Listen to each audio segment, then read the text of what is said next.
Velthar had seen many species come before the Galactic Council. In his 300 years of service, he watched civilizations rise and fall, each believing they had something special to offer the galaxy. Most were wrong. The Krizan diplomat adjusted his sensory stalks and focused on the humans standing in the center of the grand chamber. They looked fragile. Their bodies were soft, without natural armor or weapons. Their lifespans barely reached a century. They had only discovered faster-than-light travel 40 years ago. By galactic standards, they were infants. Commander Tyson stepped forward. He wore a simple uniform, dark blue with silver markings. His face showed no fear, though he stood before beings who could crush his entire species with a single vote. Velthar found that interesting. Most newcomers showed fear. These humans showed something else. Determination, perhaps. Or foolishness. Honored Council, Tyson began, his voice steady. Earth requests membership in the Allied systems. We understand we are young. We understand we have much to learn. But we believe we can contribute to the stability and prosperity of this galaxy. A low rumble filled the chamber. The Vorith Collective's representative, a massive creature of stone and crystal, spoke first. Contribute? Your people still fight wars among yourselves. Your planet has known peace for only 20 years. What could you possibly offer us? Tyson did not flinch. Experience. We have survived when survival seemed impossible.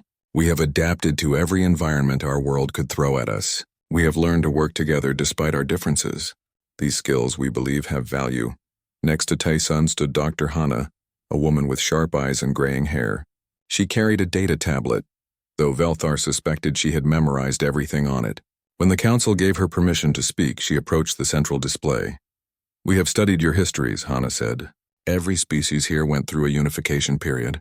For the Krizan, it took 600 years. For the Vorith, nearly 1,000. Humanity unified in 300 years while facing extinction-level events every few generations. Ice ages, plagues, resource wars, nuclear weapons. We survived all of it. She activated the display.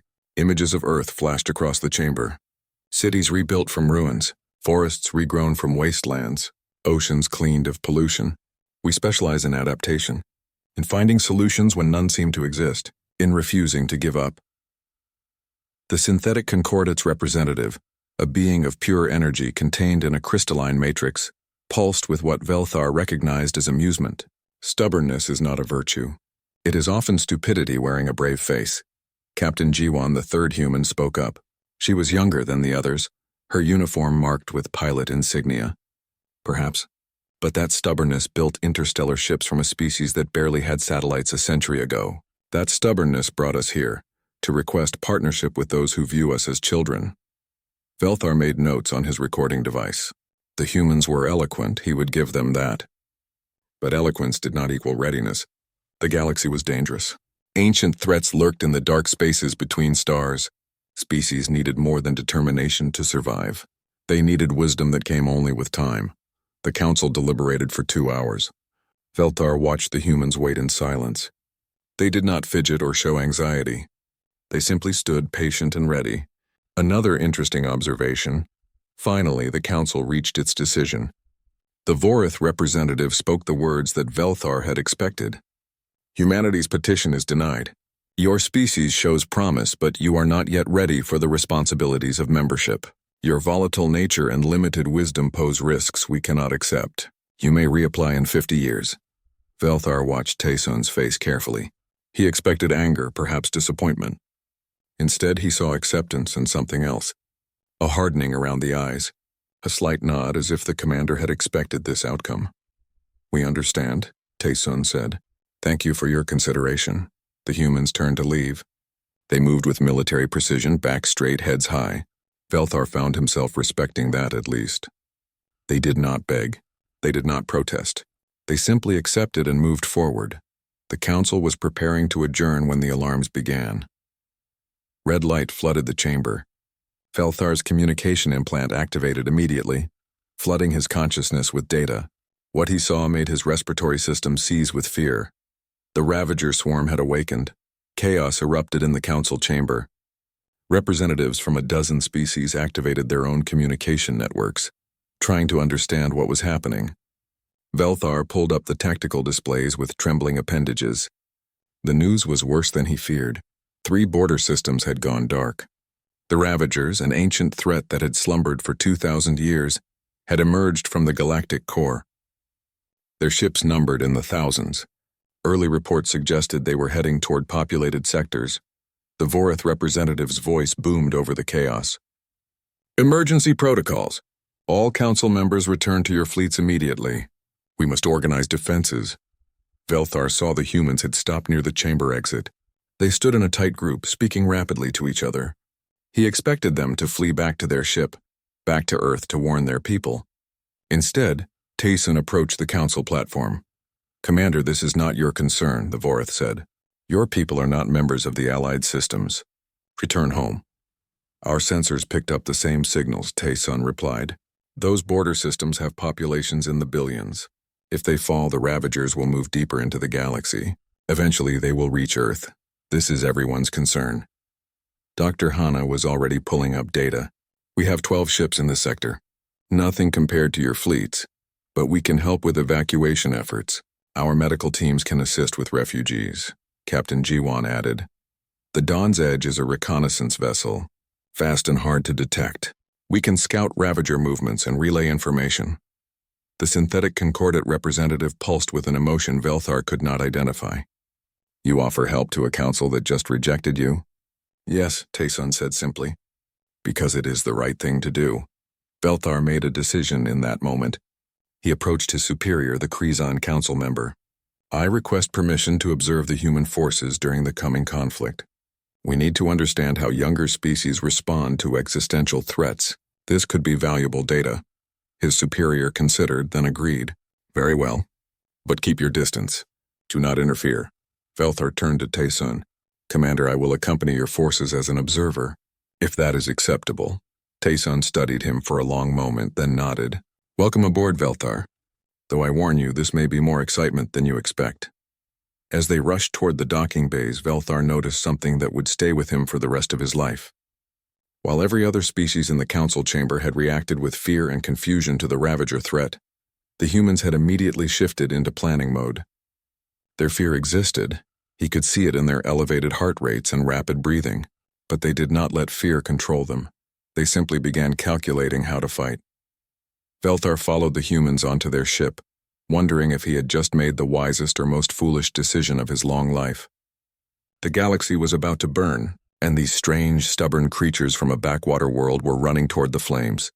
Perhaps there was more to humanity than he had thought. Perhaps the council had made a mistake. He would soon find out.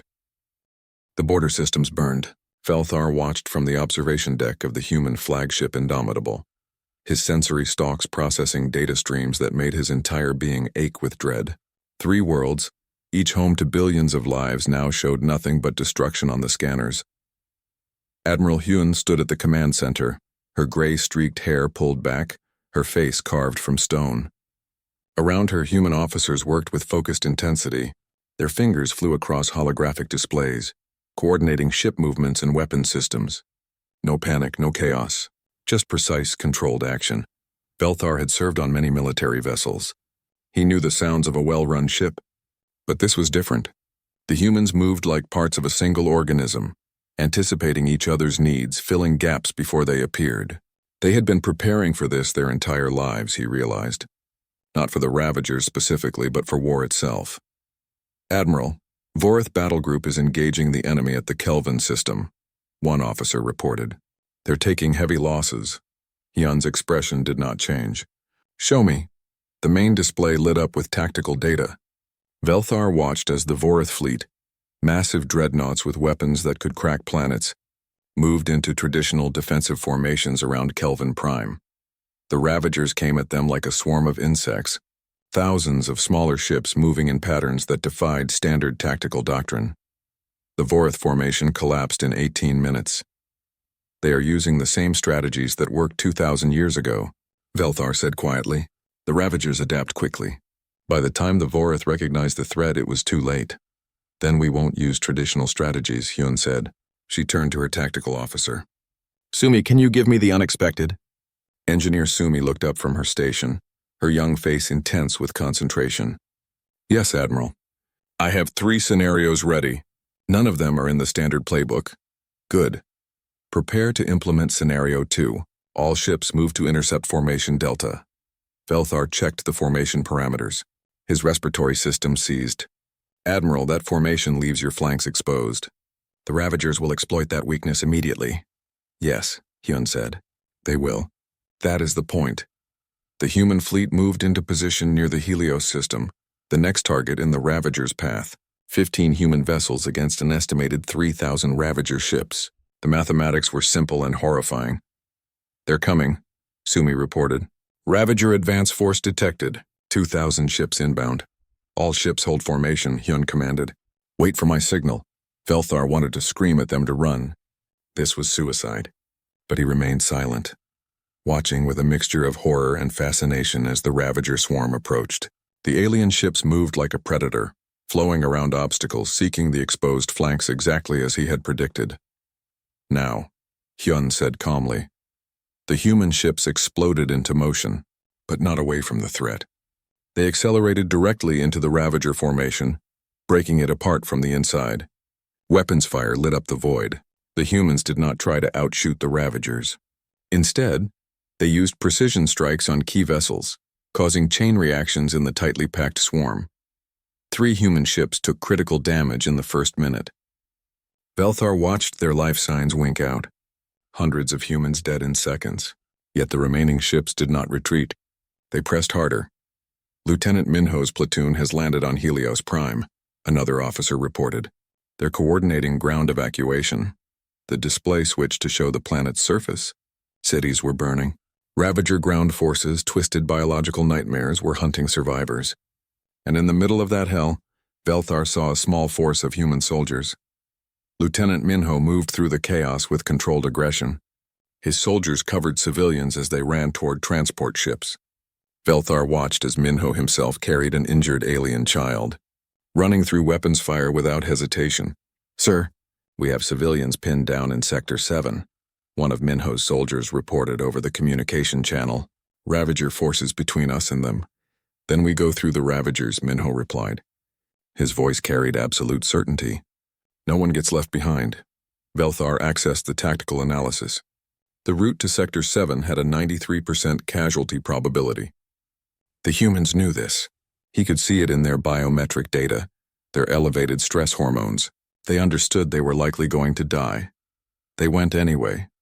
Minho's unit fought their way through 3 Ravager positions. Velthar watched as human soldiers threw themselves on enemy positions, sacrificing their lives to create openings for their comrades. It was brutal, savage, and terrifyingly effective. By the time they reached the trapped civilians, Minho had lost 14 of his 35 soldiers. But they had saved 200,000 lives. Back in space, the battle continued. Engineer Sumi worked frantically at her station. Velthar noticed her ship had taken severe damage. Main power was failing. Weapons were offline. By any reasonable assessment, her crew should abandon ship.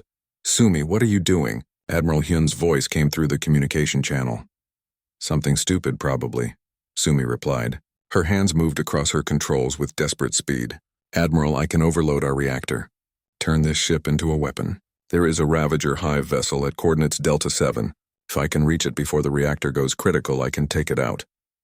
That is a suicide run, Velthar said before he could stop himself. Yes, Sumi agreed calmly. But that hive vessel is coordinating their fleet movements. Without it, their formation will collapse for approximately 4 minutes. Enough time for our ships to break through. Hyun closed her eyes for just a moment. When she opened them, Velthar saw the weight of command, the terrible burden of sending people to their deaths. Do it, and Sumi, it has been an honor. The honor was mine, Admiral. Velthar watched as Sumi's crippled ship accelerated toward the massive Ravager vessel. Point defense systems tore into her hull. Fire bloomed across her decks. But she kept going. At the last moment, her reactor went critical. The explosion lit up the entire sector. The Ravager hive vessel shattered, and just as Sumi had calculated, the enemy formation lost coordination. The human fleet struck in that window. Precise, brutal, efficient. When the battle ended 3 hours later, the Ravagers had been driven back. The Helios system was saved. The cost had been devastating. 3 human ships destroyed, over 8,000 casualties, 42% of their fighting force gone. Velthar found Admiral Hune on the observation deck after the battle. She stood alone, looking out at the debris field. He approached carefully. "Your tactics were effective," he said. "But the casualties were acceptable," Yun interrupted. Her voice was tired but firm. "Not desirable, not welcomed, but acceptable given the alternative." "How do you make that calculation?" Velthar asked. "How do you decide who lives and who dies?" Yun turned to look at him. Her eyes were ancient, filled with a sorrow that transcended her few decades of life. "Every human grows up learning the same lesson. We have spent our entire history fighting nature, fighting each other, fighting to survive against impossible odds. War is not something we study. It is our inheritance, written into our bones and blood." She gestured to the stars beyond the viewport.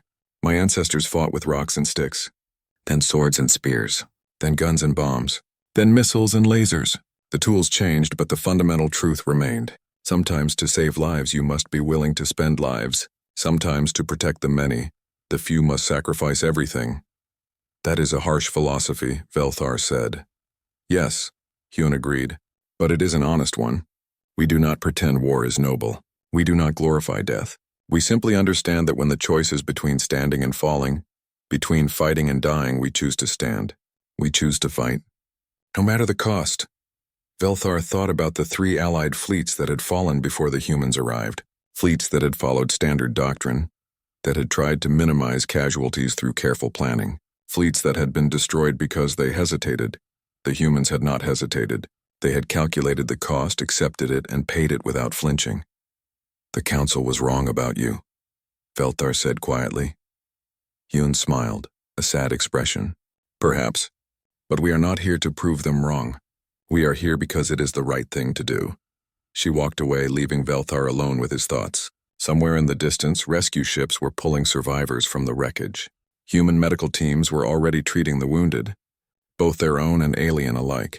These creatures, these strange and violent beings from a backwater world, had held the line where species thousands of years older had failed. Velthar updated his report to the Council. He chose his words carefully, knowing they would change how the galaxy viewed humanity forever. "The humans do not fight like us," he wrote. "They fight like the galaxy itself depends on their victory, because to them it does." The emergency council session convened in a fortified station deep in Allied space. Velthar watched representatives from 17 species gather, their faces showing the strain of 2 months of constant warfare.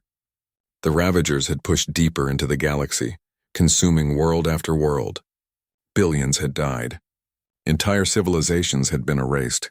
The humans had held every position they were assigned to defend. Often at terrible cost, but they held. General Day stood before the council, his weathered face showing lines of exhaustion. Behind him, tactical displays showed the current state of the war. Red dominated the map. The Allied forces were losing ground on every front. "The situation is untenable," the Vorith representative rumbled. "We have lost 37 systems in the past month. Our fleets are scattered, our supply lines are breaking. We must consolidate our forces, establish a defensive perimeter, and hold what we can. That means abandoning 8 billion civilians in the outer colonies," Day said quietly. His words fell into the chamber like stones. "A tragedy," the synthetic concordant agreed, "but necessary. We cannot save everyone." Day shook his head. "I disagree. I believe we can turn this war around, but it requires a different approach." He activated a holographic display. The tactical map shifted, showing a proposed fleet movement that made Velthar's sensory stalks recoil in shock. "You propose a counter-offensive," Velthar said, "directly into Ravager-controlled space." "Yes," Day confirmed. "Our analysis shows the Ravagers are following a distributed attack pattern. They spread out to maximize the systems they can consume. But this leaves their command structure vulnerable.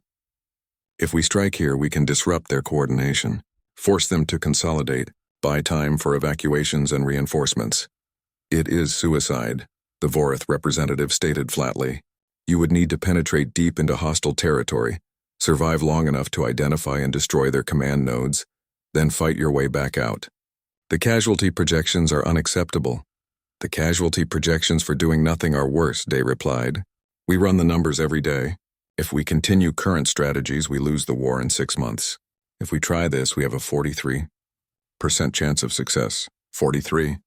Percent is not good enough to risk our remaining forces. The Concordat said. It is better than zero, a new voice, said Captain Yuna entered the chamber. She wore the black uniform of human special operations, her face bearing scars from recent combat. Behind her came a squad of soldiers, each looking like they had been through hell and came back harder for it. General Day's plan can work, Yuna said, but only if we do what no one else is willing to do. My team will infiltrate the Ravager nest world, the central node in this sector. While the fleet keeps them busy, we will destroy their coordination center from the inside. Velthar accessed data on Ravager nest worlds. No one had ever successfully assaulted one. The defenses were too strong, the biological horrors too numerous. Every attempt in recorded history had ended in complete annihilation of the attacking force. This has never been done, he said aloud. Yuna looked directly at him. Everything we do has never been done before. That is what humanity does. We go where others say we cannot go. We do what others say cannot be done. Not because we are fearless, but because we are too stubborn to accept defeat. The council debated for 3 hours. Velthar watched as traditional military doctrine clashed against human desperation and creativity. Finally, a vote was called. The measure passed by a narrow margin. The humans would get their chance. Velthar requested permission to accompany the operation. His superior was incredulous but allowed it. If you survive, your observations will be valuable. If you do not, at least you will die gathering data. The human fleet assembled near the border of Ravager space, 38 ships from Earth, supported by volunteer vessels from 6 other species. Against them, an estimated 20,000 Ravager craft in fortified positions on 12 worlds. Scientist Kyung briefed the fleet commanders. He was younger than most, with tired eyes that spoke of endless hours in research laboratories. Velthar had learned that humans measured time differently during crisis. They worked until they collapsed, then woke and worked more. We have analyzed captured Ravager biotechnology, Kyung said. Their ships are living organisms, grown rather than built. This gives them rapid regeneration, but also a weakness. They are all connected to central nodes through biological networks. Disrupt the nodes and the entire fleet loses coordination. He activated a display showing a weapon system. This is a resonance disruptor. It targets the specific frequency of Ravager neural networks. It is not a weapon in the traditional sense. It will not destroy ships, but it will confuse them, make them vulnerable, buy us time. How long did it take you to develop this? Velthar asked. 3 weeks, Kyung replied.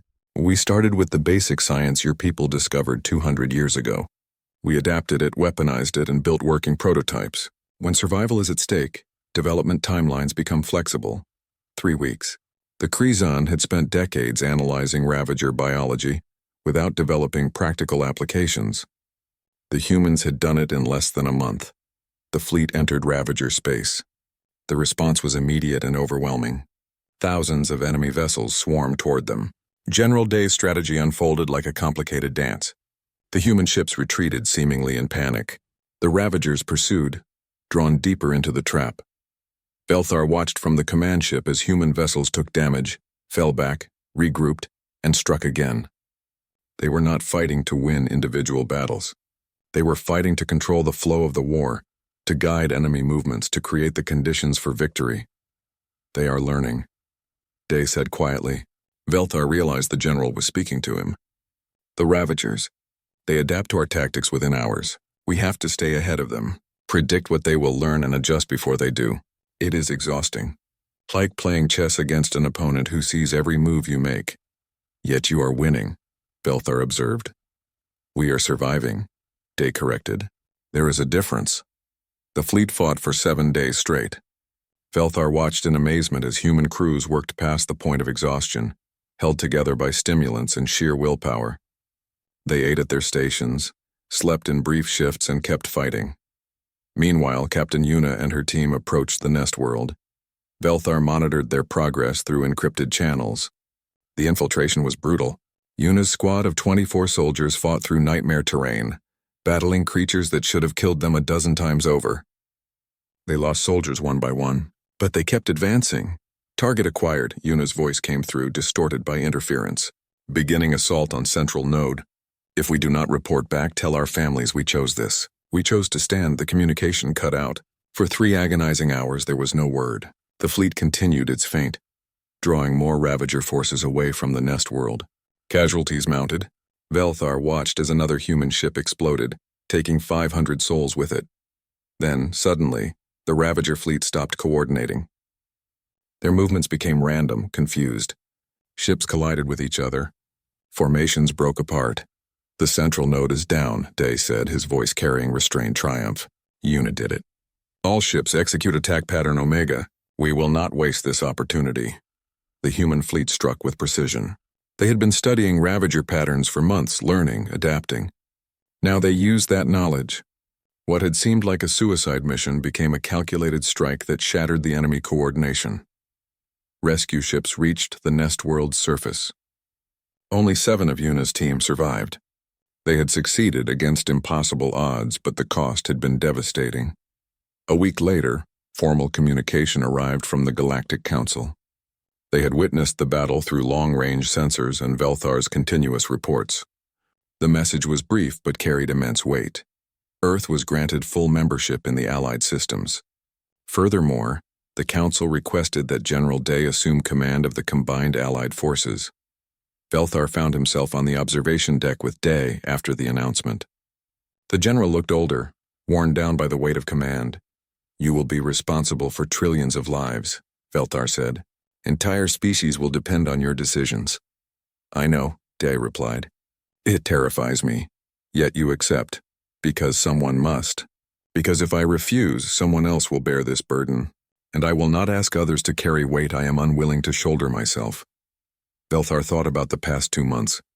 He had watched humans sacrifice everything, not for glory or conquest, but because they believed it was right. They did not seek power. They accepted responsibility. "The Council underestimated you," Velthar said. "We all did." Day smiled sadly. "You saw us as children playing at war. But humanity has never played at war. We have lived it, breathed it, died in it for our entire history. We are very, very good at war. We simply wish we did not have to be." He turned to leave, then paused. "Velthar, in your reports to the Council, tell them something for me. Tell them we do not want to lead the galaxy. We want to save it. There is a difference." Velthar watched the general walk away. Around them, the fleet was reorganizing. Ships from a dozen species were integrating human tactics into their operations. 6 months into the war, Velthar had stopped counting the dead. The numbers were too large, too abstract. Instead, he focused on the individuals. The soldiers who would never return home. The families who received notifications in the middle of the night. The children who would grow up without parents. Humanity was fighting on 17 fronts simultaneously. Their fleet had grown through rapid construction, but so had their casualty lists. Every day, thousands of names were added to the memorial databases. Every day the humans kept fighting. Velthar had requested an embedded position with Colonel Junho's Marine Division. He wanted to understand ground combat, to see how humans fought when the technology was stripped away and only flesh and determination remained. The Council approved his request, though his superior warned him he might not survive the experience. The ice world of Corvin was a frozen hell. Temperatures dropped to -100 degrees at night. The Ravagers had occupied it 2 months ago, using it as a staging ground for attacks on nearby systems. The Allied command had ordered its recapture. Colonel Junho's division landed in the middle of a storm. Velthar, wearing a protective suit designed for his species, followed the Marines as they deployed from their transport ships. The wind howled like a living thing. Visibility dropped to nearly 0. "Stay close," Junho told him. The colonel's face was covered by a tactical helmet, but his voice carried calm authority. "The storm provides cover, but it also means we cannot see the enemy until we are right on top of them." The Marines moved in tight formations, weapons ready. Velthar noticed they watched each other constantly, never letting a soldier get too far ahead or fall too far behind. It was not just military discipline. It was something deeper. Care for one another. The first contact came without warning. Ravager creatures erupted from snowbanks, their twisted forms designed for killing. The Marines responded with practiced efficiency. Weapons fire lit up the storm. Orders were shouted over communication channels. Soldiers covered each other, moved as units, fought like they had trained together for years. They had trained together for 6 months, but they fought like they had been doing this forever. Velthar watched a Marine drag his wounded comrade to cover while laying down suppressive fire. He saw another soldier use herself as a shield to protect two aliens who had become separated from their own unit. The humans did not hesitate. When someone needed help, they provided it. "We have refugees trapped in a settlement 3 kilometers east," Junho's communication specialist reported. "Mixed species. Approximately 200 individuals. Ravager forces are closing in." Junho did not hesitate. "All units adjust heading. We are getting those people out." One of his officers spoke up. "Sir, that is off our mission path. Command ordered us to secure the communication array." "Command ordered us to reclaim this planet," Junho replied. "That means everyone on it. We do not leave people behind, ever." They reached the settlement in the middle of a firefight. Ravager forces had already breached the outer defenses. Inside, Velthar saw civilians huddled together. Krizan, Borith, synthetics, even a few humans who had been working as aid workers before the invasion. Junho's Marines hit the Ravagers from behind, breaking their assault. The fighting was close and brutal. Velthar saw a Marine tackle a Ravager creature 3 times her size, buying time for civilians to run past. She died, but 15 people lived because of her sacrifice. The evacuation took 2 hours. 2 hours of constant combat while transport ships loaded refugees. Junho's division suffered 43 casualties, but 207 civilians made it off the planet alive. Later in the temporary base camp, Velthar found Junho sitting alone, staring at casualty reports. The colonel's face was drawn, his eyes haunted. 43 soldiers, Velthar said quietly, for 200 civilians. "You consider this acceptable?" "No," Junho said immediately. "I consider it necessary." "Those are different things." He looked up at Velthar. "Every name on this list is someone I knew. Someone who trusted me to lead them. Someone who will never see their family again. That weight does not get lighter because the mission succeeded. Then why do it? Because the alternative is worse. Because if we only fought when the numbers worked in our favor, we would never fight at all. Because those 200 people have names and families and futures that they deserve to live." Junho stood, picking up his helmet. "The Ravagers do not care about individual lives. To them, we are all just resources to be consumed. But to us, every single life matters. That is what separates us from them. That is why we will win, no matter the cost." Velthar transferred to another front a week later. He wanted to understand the full scope of human operations. He found himself assigned to medical ships where Dr. Soman commanded the trauma response teams. The medical bay was organized chaos. Wounded soldiers and civilians flowed in constantly. Soman moved between beds with practiced efficiency, directing her teams, making split-second decisions about who could be saved and who was beyond help. Velthar watched her work for 12 hours straight. She did not sit. She did not rest. She saved everyone she could and mourned everyone she could not. "You treat all species equally," Velthar observed. "Your resources are limited, yet you do not prioritize humans over others." Soman looked at him while her hands continued working on a Vorith soldier's injuries. "Pain does not have a species. Suffering is universal. We treat whoever needs treatment in the order they need it. That is the job." She finished sealing the Vorith's wounds and moved to the next patient, a synthetic whose crystalline matrix had been shattered. "Besides," she continued, "we are all in this together. Human, Krizan, Vorith, synthetic. The Ravagers want to kill all of us. Why would we not help all of us?" Velthar made notes on his recorder. The humans' compassion in the middle of a brutal war was remarkable. They could have focused solely on their own survival.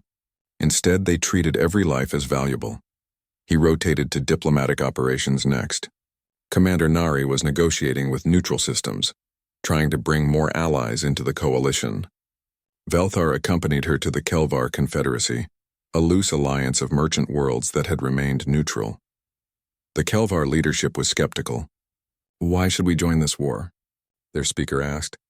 "The Ravagers have not threatened us. If we stay neutral, perhaps they will pass us by."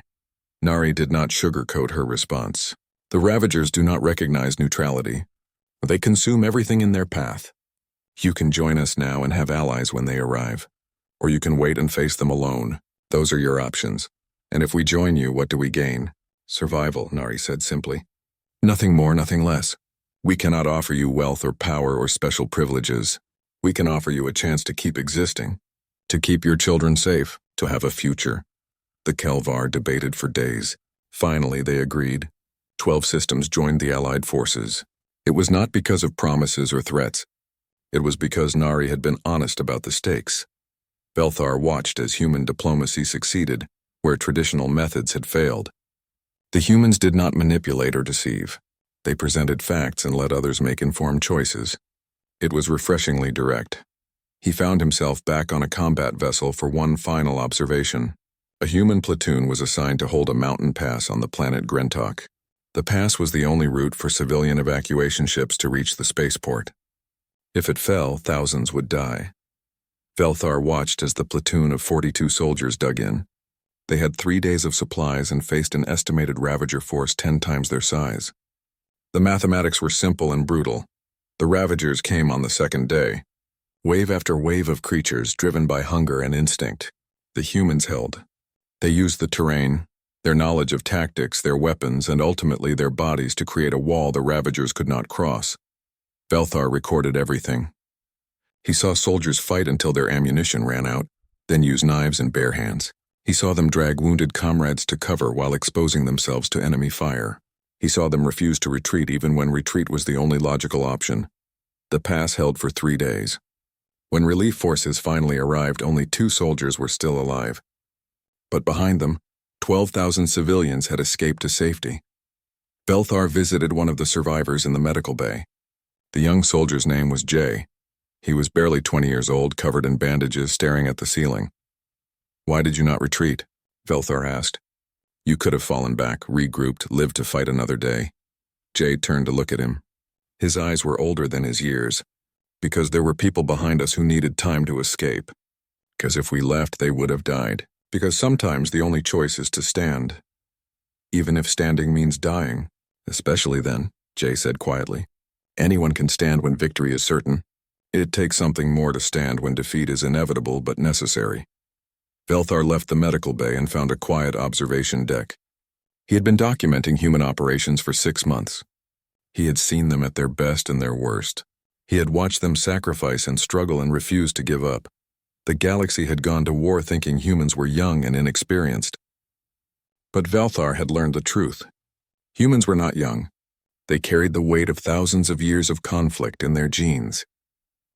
1 year after the war began, 40,000 ships gathered at the edge of Ravager home space. Belthar stood on the bridge of the command vessel, watching as the greatest fleet ever assembled prepared for the final battle. Ships from 17 species unified under human tactical command, ready to end the threat that had consumed countless worlds. Fleet Admiral Tay Sun moved between displays with practiced ease.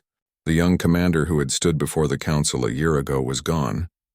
In his place was a leader who had earned the respect of every species in the Allied systems. His hair had gone gray at the temples.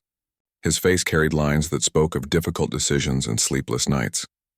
But his eyes were clear and determined. "All fleet commanders report status," Tay Sun said. His voice carried across communication channels, reaching ships scattered across millions of kilometers of space. One by one, the reports came in. Kreesan dreadnoughts ready. Forith battle groups prepared, synthetic attack wings standing by, human rapid assault squadrons in position. Every species contributed what they did best. Together, they formed something greater than the sum of their parts. Belthar had watched this transformation over the past year. The humans had not imposed their will on the Allied forces. Instead, they had learned from each species, adapted their tactics, integrated different approaches into a unified strategy. Tay Sun commanded not through authority but through earned trust. "We go now to end this war," Tay Sun addressed the entire fleet. "Not for glory, not for conquest, but to protect every world, every life, every future that the Ravagers would destroy. We fight for the galaxy itself. All of us together." The fleet moved forward as one. Belthar felt the vibration through the ship's deck as drives engaged, pushing them toward the Ravager home system. Around him, human officers worked with focused intensity. They had done this dozens of times now, but the stakes had never been higher. The Ravagers responded immediately. Thousands of ships poured out of the home system, a swarm so vast it blotted out the stars. Belthar's instruments struggled to count them all. 20,000 vessels at minimum, possibly more, all of them designed for one purpose: to kill. Execute Formation Alpha 7, Taesun commanded. All wings coordinate with your assigned battle groups. Remember your training. Watch each other's backs. We go together, we come back together, the fleets engaged. Space erupted with weapons fire, explosions, and the chaos of combat on an unimaginable scale. Velthar watched as tactics developed over a year of warfare were put into practice. The humans had learned from every battle, adapted to every Ravager strategy, and shared that knowledge across the entire Allied force. Commander Jiwon led the elite strike squadron. She had survived the war's first battles and been promoted to command humanity's best pilots. Now she guided her ships through the enemy formation, striking at key vessels, creating openings for the larger ships to exploit. Target the coordination nodes, Jiwon's voice came through the communication net. Just like we practiced. Hit them fast, hit them hard, move before they can respond. Her squadron moved like a single organism, ships weaving through enemy fire with precision that defied belief. Velthar had studied their training. He knew they practiced these maneuvers until they could execute them in their sleep. Now in the crucible of battle, that training saved lives. Ravager Queens are launching, a tactical officer reported. Biological weapons, planet killer class. Velthar felt his respiratory system seize. The Ravager Queens were massive organisms capable of consuming entire worlds. If even one reached an inhabited planet, billions would die. Dozens were heading toward Allied space. General Hana, you are active, Taesun said calmly. On the display, Velthar saw General Hana's science vessel move into position. She had been Dr. Hana when the war started, a xenobiologist studying alien cultures. Now she commanded humanity's research and development division, combining scientific knowledge with military necessity. Activating Resonance Disruptor Network, Hana announced. All ships maintain safe distance from emission points. Across the battlefield, specialized weapons activated. They were based on scientist Kyung's original design, improved and expanded over months of development. The resonance disruptors targeted the biological networks that connected all Ravager organisms. The effect was immediate and devastating. The Ravager swarm lost coordination. Ships collided with each other. The Queens stopped their advance, confused and disoriented. The window was small, but it was enough. All forces concentrate fire on the Queens, Taesun ordered. This is our chance. The Allied fleet struck with everything they had. Weapons that had been developed by a dozen species, combined through human coordination, unleashed simultaneously. The Ravager Queens, massive and powerful, were still vulnerable when isolated from their swarm. One by one they fell, but the cost was terrible.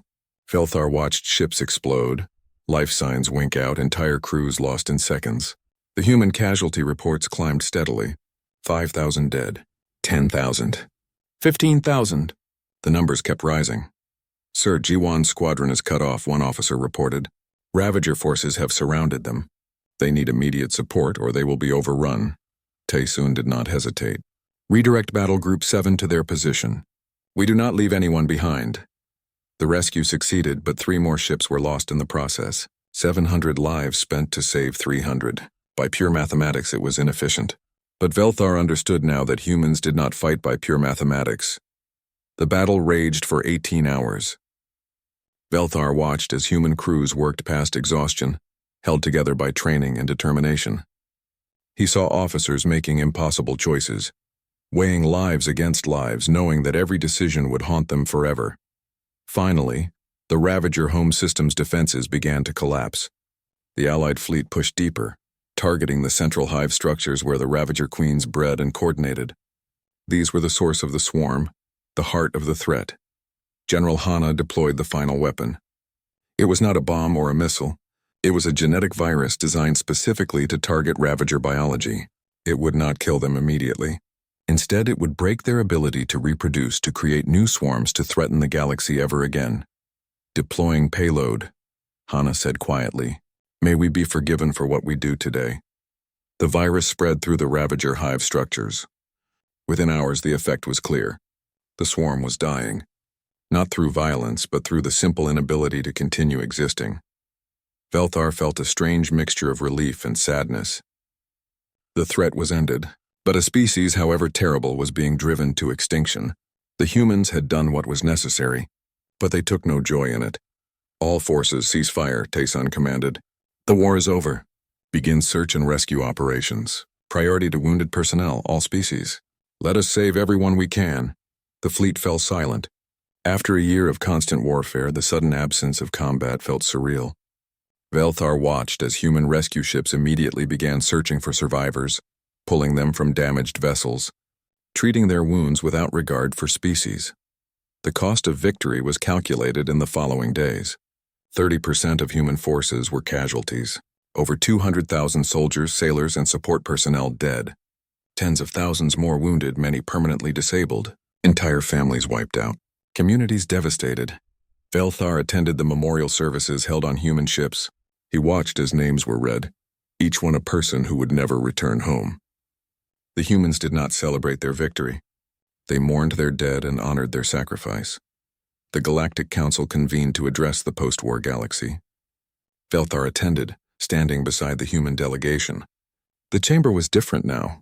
Representatives who had once looked down on humanity now treated them with respect bordering on reverence. Earth has proven itself beyond any question, the Vorith representative said. You have saved the galaxy. We offer you permanent seats on the council, with full authority over military and strategic planning. Tae-sun, now representing Earth in diplomatic matters as well as military ones, stood to respond. We accept the seats with gratitude, but we request modifications to the council structure. No species should hold permanent power.